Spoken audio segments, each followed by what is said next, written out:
दोस्तों नमस्कार। मैं आप सबका अपने YouTube चैनल जीके मौर्य 1972 में बहुत बहुत स्वागत करता हूं। दोस्तों अगस्त माह के प्रथम सप्ताह के करंट अफेयर्स के प्रश्न मैं आपके लिए लेकर आया हूं। प्रश्नों की शुरुआत करते हैं। पहला प्रश्न है, अनुच्छेद 370 और 35A हटाए जाने को 1 वर्ष किस दिन पूरा हुआ है? ऑप्शन सुनिए। 5 अगस्त 2020, 6 अगस्त 2020, 7 अगस्त 2020 या फिर 8 अगस्त 2020। तो दोस्तों इसका सही उत्तर है 5 अगस्त 2020। दोस्तों अनुच्छेद 370 और 35A के द्वारा संविधान के अंतर्गत जम्मू कश्मीर राज्य को और वहां के नागरिकों को कुछ विशेष सुविधाएं प्रदान की गई थी, विशेष राज्य का दर्जा प्रदान किया गया था, जिसको बीजेपी सरकार के द्वारा 5 अगस्त 2019 को समाप्त कर दिया गया था। तो इस अनुच्छेद को समाप्त करने की 5 अगस्त 2020 को 1 साल पूरी हो गई है और इस अवसर पर बीजेपी के द्वारा और एक अभियान चलाया गया है जिसका नाम है एक देश एक संविधान।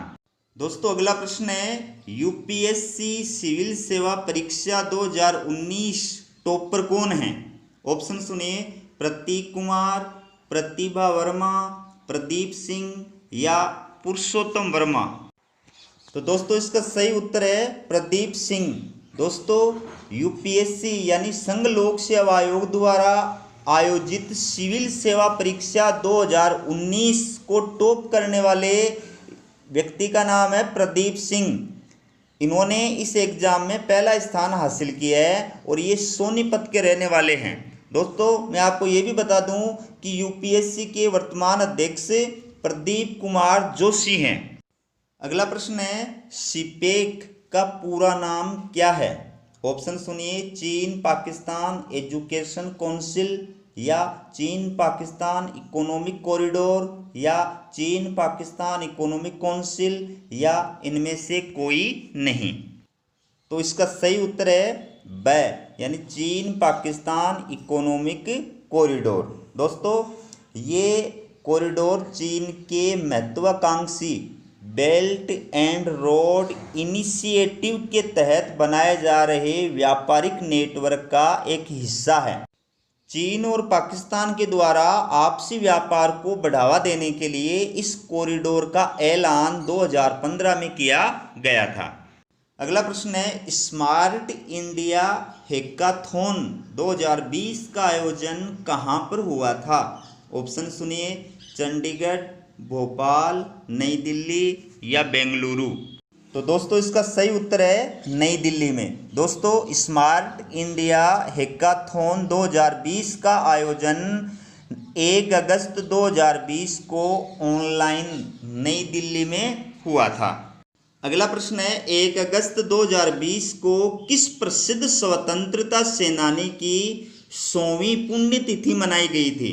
ऑप्शन सुनिए। श्यामा प्रसाद मुखर्जी, बाल गंगाधर तिलक, रविंद्रनाथ टैगोर या सुभाष चंद्र बोस। तो दोस्तों इसका सही उत्तर है बाल गंगाधर तिलक। दोस्तों बाल गंगाधर तिलक का जन्म 1 अगस्त 1920 को महाराष्ट्र के रत्नागिरी जिले में हुआ था। तो 1 अगस्त 2020 को इनकी 100वीं पुण्यतिथि मनाई गई है। दोस्तों लोकमान्य बाल गंगाधर तिलक ने गणपति उत्सव और शिवाजी उत्सव प्रारंभ किए थे और इन्होंने केसरी और मराठा नामक समाचार पत्रों का प्रकाशन किया था। इनकी प्रसिद्ध पुस्तक का नाम है गीता रहस्य, जो इन्होंने मांडले जेल में लिखी थी। दोस्तों मैं आपको ये भी बता दूं कि राष्ट्रीय आंदोलन के दौरान स्वराज्य शब्द का प्रयोग करने वाले ये प्रथम व्यक्ति थे। दोस्तों तिलक एकमात्र ऐसे कांग्रेसी नेता थे जो भारतीय राष्ट्रीय कांग्रेस के कभी अध्यक्ष नहीं बने थे। सर वेलेंटाइन सिरोल ने तिलक को भारतीय अशांति का जनक कहा था।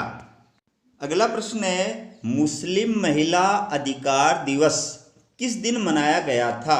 ऑप्शन सुनिए। 31 जुलाई, 1 जुलाई, 2 जुलाई या 3 जुलाई। तो दोस्तों इसका सही उत्तर है 31 जुलाई। दोस्तों 31 जुलाई 2019 को और मुस्लिम महिलाओं के विरुद्ध जो 3 तलाक विद्यमान था उसको कानून बना करके अवैध घोषित किया गया था। इसलिए इस कानून को 31 जुलाई 2020 को 1 साल पूरा होने के उपलक्ष्य में और इसको मुस्लिम महिला अधिकार दिवस के रूप में मनाया गया है। दोस्तों अगला प्रश्न है, 31 जुलाई 2020 को किस संगठन के पर्यावरण मंत्रियों की 6ठी ऑनलाइन बैठक हुई थी? दोस्तों ऑप्शन सुनिए, इब्सा, ब्रिक्स, सार्क या आसियान। तो दोस्तों इसका सही उत्तर है ब्रिक्स। दोस्तों 31 जुलाई 2020 को ब्रिक्स संगठन के पर्यावरण मंत्रियों की 6ठी ऑनलाइन बैठक जो है वो हुई थी, जिसमें भारत का नेतृत्व केंद्रीय वन, पर्यावरण और जलवायु मंत्री प्रकाश जावड़ेकर ने किया था। दोस्तों मैं आपको ये भी बता दूं कि ब्रिक्स का पूरा नाम है BRICS, यानी ब्राज़ील, रूस, इंडिया, चीन और साउथ अफ्रीका, ये 5 देश जो है इस संगठन के सदस्य हैं। तो दोस्तों ब्रिक्स दुनिया में सबसे तीव्र गति से बढ़ने वाली 5 देशों की अर्थव्यवस्थाओं वाले देशों का एक क्षेत्रीय सहयोग संगठन है। दोस्तों अगला प्रश्न है, भारत का केग यानी CAG किसे नियुक्त किया गया है? ऑप्शन सुनिए, मनोज सिन्हा, गिरीश चंद्र मुर्मू, प्रदीप सिंह या राजीव कुमार। तो दोस्तों इसका सही उत्तर है गिरीश चंद्र मुर्मू। दोस्तों केग यानी CAG का पूरा नाम होता है कंट्रोलर एंड ऑडिटर जनरल, यानी नियंत्रक और महालेखा परीक्षक। दोस्तों ये एक संवैधानिक पद है जिसका उल्लेख संविधान के अनुच्छेद 148 में किया गया है और इसकी नियुक्ति राष्ट्रपति के द्वारा की जाती है। दोस्तों नियंत्रक और महालेखा परीक्षक जो होता है ये भारत की समस्त वित्तीय प्रणाली का नियंत्रण करता है, चाहे केंद्र की हो चाहे राज्यों की हो, दोनों स्तरों पर, और ये सार्वजनिक धन का संरक्षण करने वाला प्रधान व्यक्ति माना जाता है। दोस्तों अगला प्रश्न है, UPSC सिविल सेवा परीक्षा 2019 की महिला टॉपर कौन है? ऑप्शन सुनिए, रेखा शर्मा, आरती वर्मा, आकांक्षा वर्मा या प्रतिभा वर्मा।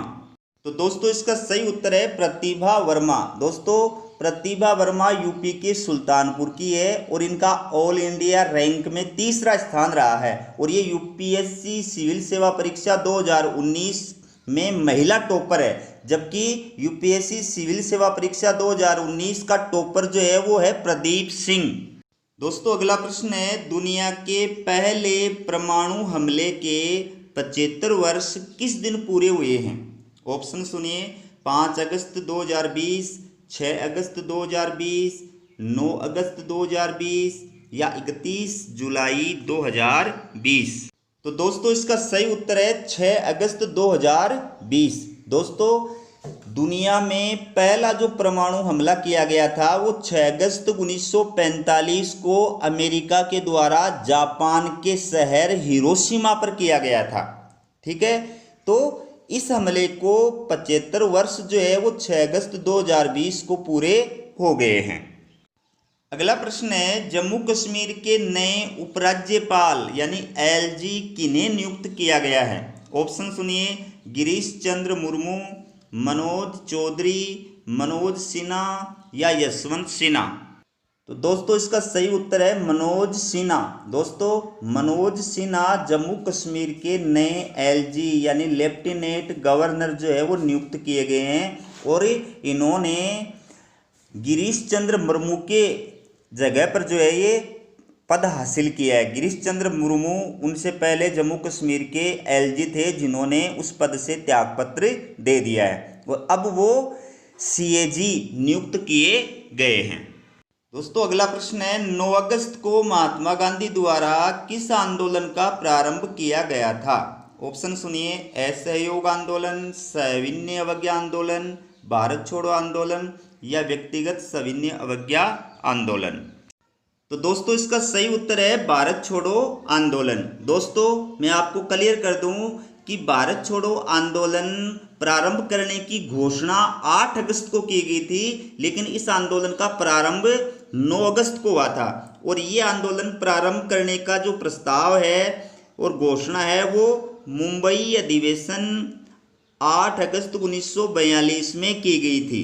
इस अधिवेशन के अध्यक्ष थे अब्दुल कलाम आज़ाद। दोस्तों 9 अगस्त को ये जो भारत छोड़ो आंदोलन प्रारंभ हुआ था, इस दिन को अगस्त क्रांति के रूप में भी मनाया जाता है या क्रांति दिवस के रूप में भी मनाया जाता है। अगला प्रश्न है 31 जुलाई 2020 को किस क्रांतिकारी की 80वीं पुण्यतिथि पर सूरज कदे मरदा नहीं पुस्तक लॉन्च की गई थी? ऑप्शन सुनिए, सरदार भगत सिंह, सरदार उधम सिंह, राजगुरु या सुखदेव। तो दोस्तों इसका सही उत्तर है सरदार उधम सिंह। दोस्तों ये जो पुस्तक है सूरज कदे मरदा नहीं, इस पुस्तक के लेखक है बलदेव सिंह सदकनामा। और इस पुस्तक में स्वतंत्रता सेनानी क्रांतिकारी उधम सिंह के जीवन और कार्यों पर प्रकाश डाला गया है। सरदार उधम सिंह वही क्रांतिकारी थे जिन्होंने जलियांवाला बाग हत्याकांड के लिए उत्तरदायी जनरल डायर की जो है घर में घुसकर के हत्या की थी। अगला प्रश्न है निम्न में से किस दिन भारत के पहले टेस्ट ट्यूब बेबी का जन्म हुआ था? ऑप्शन सुनिए, 6 अगस्त, 7 अगस्त, 8 अगस्त या 9 अगस्त। तो दोस्तों इसका सही उत्तर है 6 अगस्त। दोस्तों 6 अगस्त 1986 के दिन भारत के पहले टेस्ट ट्यूब बेबी का जन्म हुआ था। अगला प्रश्न है किस राज्य में पहली बार राइफल वुमेन को तैनात किया गया है? ऑप्शन सुनिए, असम, लद्दाख, कश्मीर या फिर अरुणाचल प्रदेश। तो दोस्तों इसका सही उत्तर है कश्मीर। दोस्तों कश्मीर से अनुच्छेद 370 समाप्त करने का 5 अगस्त को 1 वर्ष पूरा हो गया था। तो उस वजह से कश्मीर में शांति और व्यवस्था बनाए रखने के लिए पहली बार और महिला सैनिकों को तैनात किया गया जिन्हें राइफल वुमेन कहा जा रहा है। दोस्तों ये राइफल वुमेन देश के सबसे पुराने अर्धसैनिक बल असम राइफल्स की ही एक यूनिट है। अगला प्रश्न है भारतीय रेलवे द्वारा देश की पहली किसान रेल का प्रारंभ किस दिन किया गया था? ऑप्शन सुनिए, 1 अगस्त 2020, 3 अगस्त 2020, 5 अगस्त 2020 या 7 अगस्त 2020। तो दोस्तों इसका सही उत्तर है 7 अगस्त 2020। दोस्तों भारतीय रेलवे द्वारा देश की पहली किसान रेल का प्रारंभ 7 अगस्त 2020 को किया गया था और ये रेल किसानों की आय दोगुनी करने के लक्ष्य को प्रारंभ करने के लिए प्रारंभ की गई है। दोस्तों अगला प्रश्न है हाल ही में श्रीलंका में संपन्न आम चुनाव में किस पार्टी ने जीत दर्ज की है? ऑप्शन सुनिए, Sri Lanka people's party, Sri Lanka democratic party, LTT या इनमें से कोई नहीं। दोस्तों इसका सही उत्तर है श्रीलंका पीपुल्स पार्टी यानी SLPP। दोस्तों इस पार्टी ने श्रीलंका में संपन्न आम चुनाव में और जीत दर्ज की है। वहाँ की संसद में 225 सदस्य हैं जिनमें से 145 सीटें जो है इस पार्टी ने जीते हैं। इस पार्टी के नेता हैं महिंद्रा राजपक्षे। अगला प्रश्न है भारत के सबसे बड़े प्राइवेट बैंक HDFC का CEO किसे नियुक्त किया गया है? ऑप्शन है अश्विनी कुमार तिवारी, हरदयाल प्रसाद, शशिधर जगदीशन या इनमें से कोई नहीं। तो दोस्तों इसका सही उत्तर है शशिधर जगदीशन। दोस्तों शशिधर जगदीशन को आदित्यपुरी के स्थान पर HDFC बैंक का नया CEO नियुक्त किया गया है और इसकी मंजूरी RBI ने जो है वो प्रदान कर दी है। दोस्तों अगला प्रश्न है रविंद्रनाथ टैगोर की 79वीं पुण्यतिथि किस दिन मनाई गई थी? ऑप्शन सुनिए, 5 अगस्त 2020, 6 अगस्त 2020, 7 अगस्त 2020 या 8 अगस्त 2020। तो इसका सही उत्तर है 7 अगस्त 2020। दोस्तों रविंद्रनाथ टैगोर जो है ये 7 अगस्त 1941 को मृत्यु को प्राप्त हुए थे।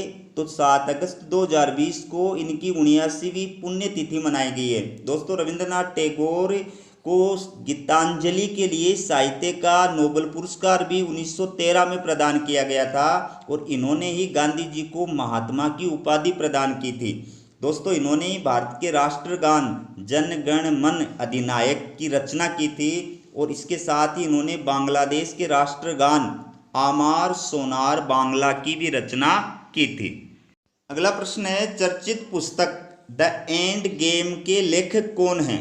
ऑप्शन सुनिए, Stephen King, S Hussain Zaidi, Ruskin Bond या राजदीप सरदेसाई। दोस्तों इसका सही उत्तर है एस हुसैन जैदी।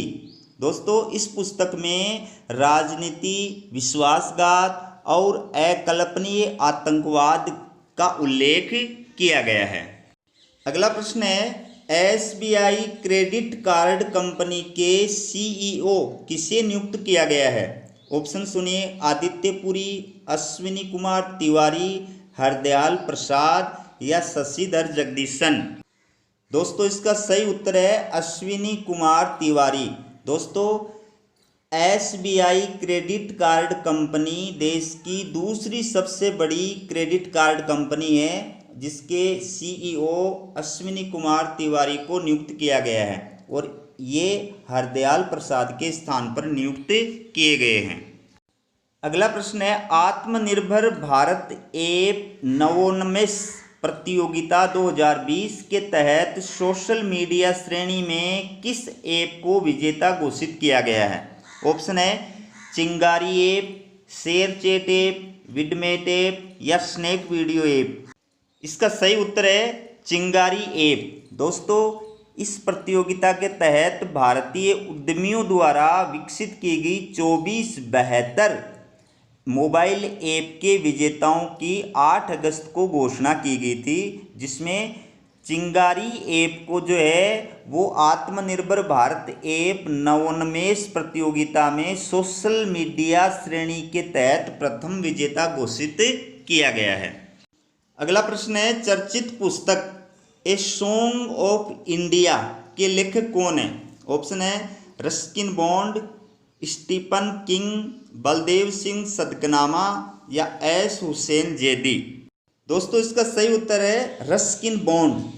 दोस्तों रस्किन बॉन्ड के खुद के साहित्यिक कैरियर पर इस पुस्तक के माध्यम से प्रकाश डाला गया है। अगला प्रश्न है हाल ही में जम्मू कश्मीर के उपराज्यपाल पद से त्यागपत्र देकर चर्चा में रहे थे। ऑप्शन है मनोज सिन्हा, गिरीश चंद्र मुर्मू, कल्याण सिंह या यशवंत सिंह। तो इसका सही उत्तर है गिरीश चंद्र मुर्मू। दोस्तों गिरीश चंद्र मुर्मू जम्मू कश्मीर के एलजी यानी लेफ्टिनेंट गवर्नर थे जिन्होंने इस पद से त्यागपत्र दे दिया है और अब इनको नियंत्रक और महालेखा परीक्षक बना दिया गया है तथा इनके स्थान पर जम्मू कश्मीर का एलजी जो है वो मनोज सिन्हा को बना दिया गया है। अगला प्रश्न है adventures of a daredevil democrat पुस्तक किस पूर्व मुख्यमंत्री से संबंधित है? और उत्तर सुनिए वसुंधरा राजे, बिजू पटनायक, देवेंद्र फडणवीस या लालू यादव। तो दोस्तों इसका सही उत्तर है बिजू पटनायक। दोस्तों बिजू पटनायक ओडिशा के पूर्व सीएम हैं और इस कॉमिक बुक को उनके पुत्र और ओडिशा के वर्तमान मुख्यमंत्री नवीन पटनायक के द्वारा जारी किया गया है। ये जो पुस्तक है ये बिजू पटनायक की 104वीं और जयंती के ऊपर जो है वो जारी की गई थी। दोस्तों मासिक करंट अफेयर्स का मेरा वीडियो आपको कैसा लगा कमेंट करके अवश्य बताएं। अगर आपने चैनल को सब्सक्राइब नहीं किया है तो चैनल को सब्सक्राइब जरूर करें और वीडियो को ज़्यादा से ज़्यादा शेयर करें। धन्यवाद।